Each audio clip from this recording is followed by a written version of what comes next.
કદાચ મળી પણ જાય તો પણ માણસો ભોગવી શકતા નથી. એટલા માટે સંતો મહંતો હંમેશા કહે કે મનથી હંમેશા માણસોએ મજબૂત જ રહેવું જોઈએ. પણ આ બધી વસ્તુઓ આપણે ક્યાંથી?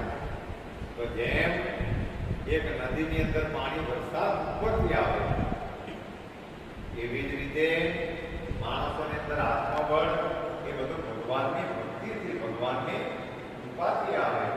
મેં તો આપણે કહીએ કે આ બધા ભારી ખોરાકો ખાવાવાળા છે તે બહુ તાકાતવર છે એવું નથી કીધું.